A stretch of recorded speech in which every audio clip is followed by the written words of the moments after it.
ভাই আমি প্রি টেস্টে মাত্র 60% পেয়েছি, আমি কিভাবে 90% পেতে পারি? ভাই প্রথমেই বলি তোমার টার্গেটটাই সমস্যা আছে, তুমি টার্গেটই করতেছো 90% পাবা, 10% কম টার্গেট করতেছো। আমি সাজেস্ট করি স্টুডেন্টদেরকে অবশ্যই 100% যদি পসিবল হতো তাহলে মোর দেন 100% টার্গেট করতাম। আর তুমি 10% কমায় টার্গেট করতেছো, আমি বলবো ভাই তোমার টার্গেট এত ছোট কেন? টার্গেট বড় করো, টার্গেটটাকে বড় করো। তোমার লক্ষ্যই যদি ছোট হয় তাহলে তবে প্রাপ্তি আরো ছোট হবে, ঠিক আছে? তুমি যদি সূর্যে পৌঁছানোর জন্য ট্রাই করো তাহলে সূর্যে পৌঁছাইতে যদি ব্যর্থ হও অ্যাটলিস্ট চাঁদে তো পৌঁছাবা, ঠিক আছে? ওকে, তুমি যদি কোটি কোটি টাকা কামানোর টার্গেট থাকে, কোটি টাকা কামাইতে যদি নাও পারো অ্যাটলিস্ট লাখ টাকা তো কামাবো। তোমার টার্গেটটা বড় করো, 10% লেস করছো কেন? হ্যাঁ, 100% পাবা, 100 পাবা। এই টার্গেট নিয়ে আগাও, ডিটারমিনেশন নিয়ে আগাও, স্ট্রং ডিটারমিনেশন নিয়ে আগাও, ঠিক আছে? প্র্যাকটিস করো, প্রচুর প্র্যাকটিস করো। ক্লাস 10-এ তোমাদের যে সিলেবাস সেই হিসাবে সময় কিন্তু প্রচুর সময় পাওয়া যায়, এইচএসসিতে কিন্তু এত সময় পাবা না, অনেক কম সময় পাবা, ঠিক আছে? তো সিলেবাসও অনেক বড়। তো এখন যদি ক্লাস 10-এ তোমার গ্যাপ থেকে যায়, ইন্টারে কিন্তু তোমরা এটা নিয়ে সাফার করবা। হ্যাঁ, আমি এসএসসিতে বোর্ডে প্লেস করতে চাই, খুবই ভালো টার্গেট।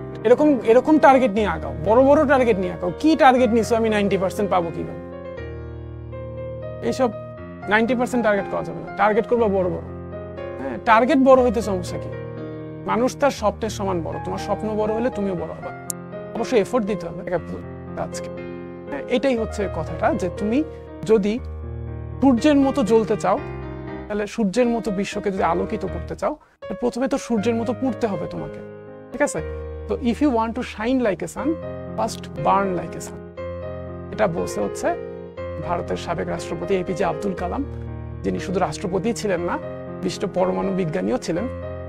তার কিছু মানে খুবই বিখ্যাত কিছু উক্তি আছে, যার মধ্যে এটা একটা, সূর্যের মতো জ্বলতে হলে সূর্যের মতো আগে পুড়তে হবে, ঠিক আছে? তুমি যদি সম্মানিত হইতে চাও, হ্যাঁ, বড় কিছু হইতে চাও, তাহলে তোমাকে বড় কষ্ট সহ্য করতে হবে। আজকে তুমি এসএসসি পরীক্ষা যদি বোর্ডে প্লেস করতে চাও, হ্যাঁ, তাহলে সবার মতো করে সাধারণভাবে বসে থাকলে তো হবে না।